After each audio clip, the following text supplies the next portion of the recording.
Someone asked me the question of, do you believe in loving yourself first? And to be transparent and candid, no. My explanation as to why is because I would say for this past year, I have really, just this past year, I'm 26. I would say that just this past year is what I have learned what it is really like to love myself first.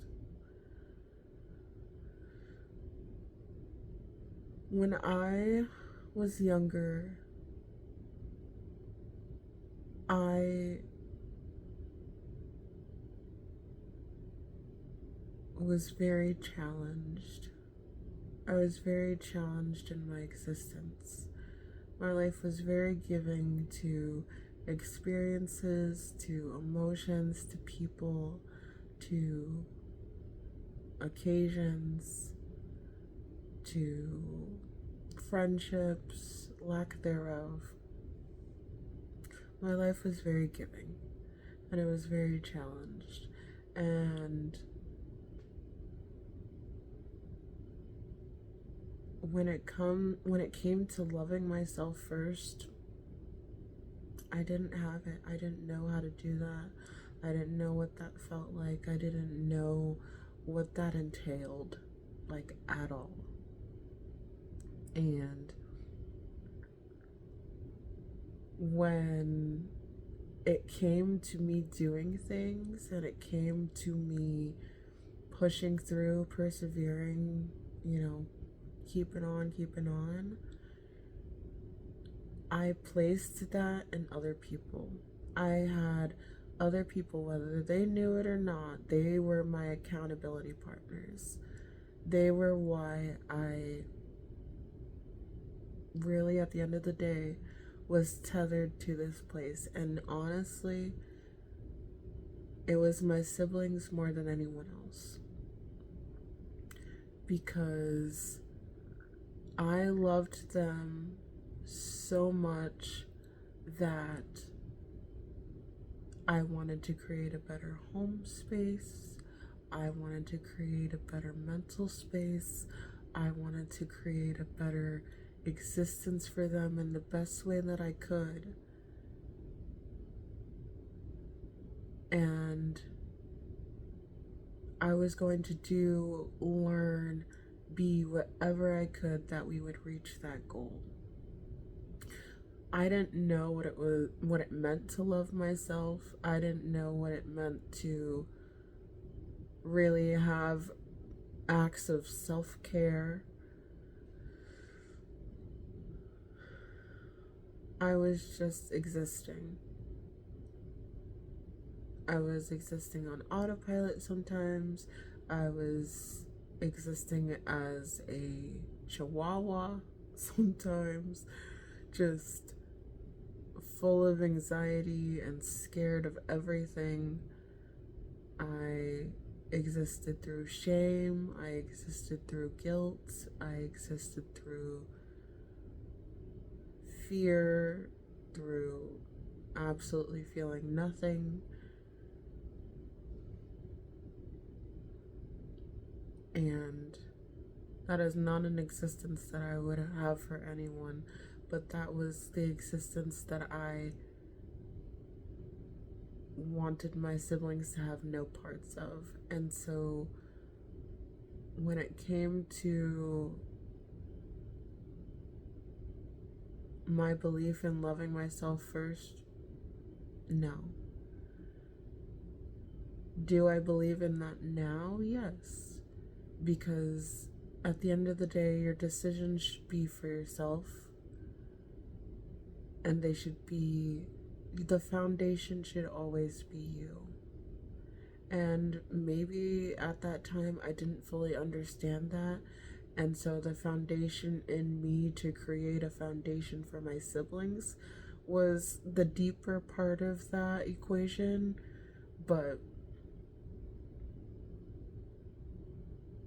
it was my siblings that kept me grounded. It was my siblings that kept me here, that kept me going, and it was my love for them. It was my love for wanting them to fall in love with living, even if I couldn't. And so I had so many ideas, so many ways that I was working and putting in the work to give them what they were asking for and what they were wanting. But now, in terms of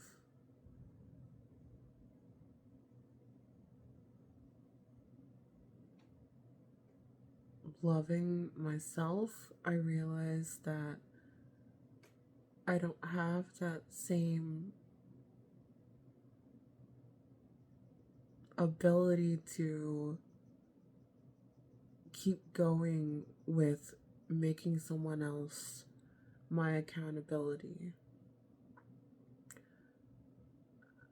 And it's not for the fact that they've done anything to harm me. It's not for the fact that we have bad blood. It's not for the fact that we don't share the same home. It's not for the fact that I don't see them every day. But it's just for the fact that loving myself and creating that as the foundation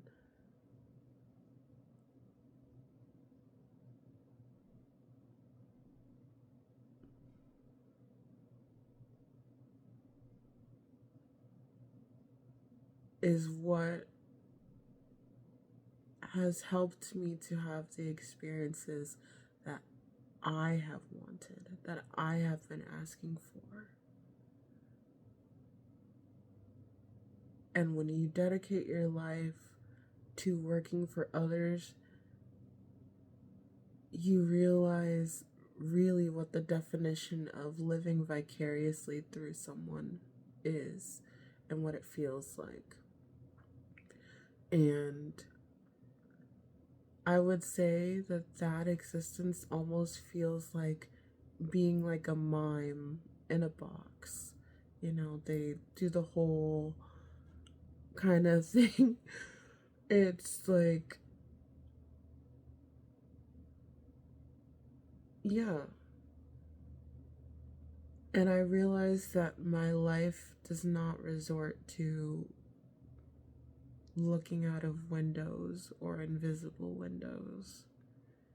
That I have access to those things too if I just put a little bit more effort into me rather than into just being the aid for someone to receive what it is that they want for themselves.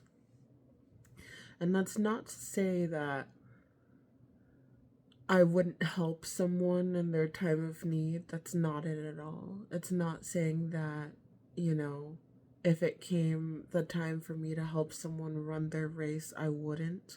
No. It's that the foundation should always be here. It should always be here first, or you will go through so many years of miming. And that was that's what changed my perspective, because when it came to, even when I was working in social work, I was feeling satisfied with how many families I was bringing together and children I was bringing home and parents that I was having breakthroughs with and conversations that I was having that, people hadn't really shared with anybody in years. And I was like, wow, I'm really good at my job, and I was satisfied in that. I had worked 10 years to be in school to get to this state, and it showed me that I was worth it. It showed me that I was able to do what I had aspired to do, and levels, you know, up from it. And I was happy in that, but not fully up here and not fully here. It was like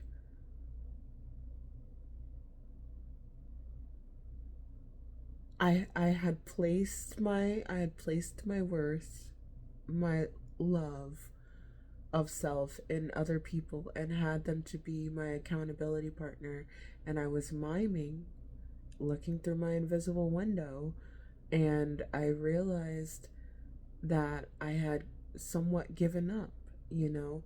When I had first started that job, people had been at that job for 18, 20 years, same position, you know, doing this.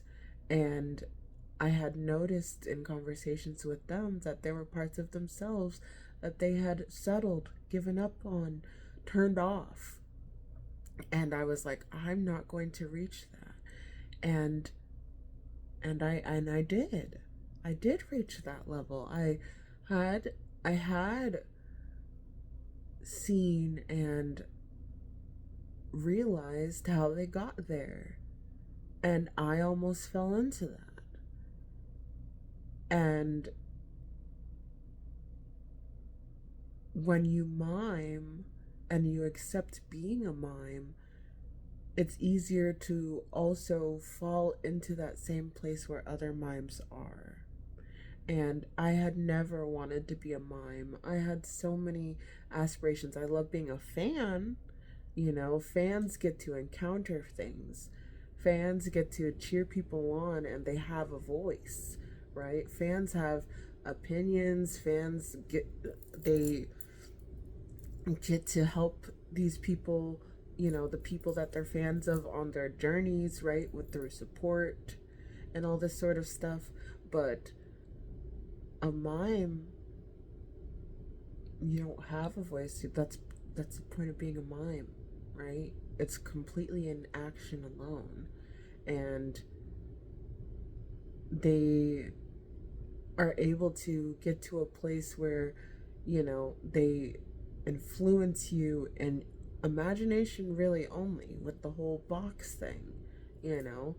They have to be good at their job in making no sound but still making you believe. And that's what I had ended up like beginning to do when I was working in my social work job. And that was what helped me to find the foundation of self, because I was like, what am I if I'm not helping people? How do I give back to my community? How do I give back to the people around me if I can't do this anymore because I had been laid off? What am I if I can't do this anymore?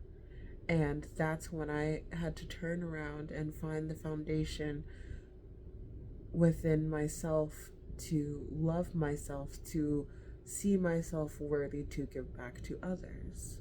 And I had to do that with so much help.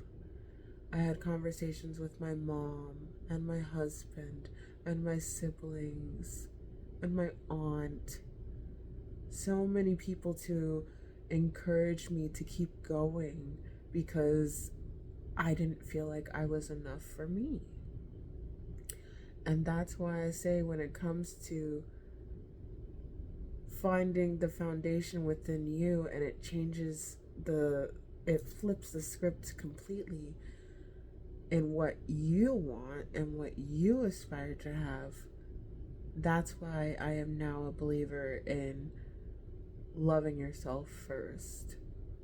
I would say that within my early years, because I didn't fully have so much understanding. You know, babies, children, they're sponges. You're taking in the things of the outside world. And so everything that you're basically doing is led by example. So, yes, the foundation can be other people because they are creating that foundation for you. So, following the lead and how that foundation works kind of works at that time for you. But as you grow up and you grow older and you experience things for yourself and you really get to have your own decisions and make your own decisions and also deal with your own consequences, yes, believing in yourself, having the foundation of you makes all the difference in how life goes for you afterward. And so, yes, I believe in loving yourself first and learning how to do that.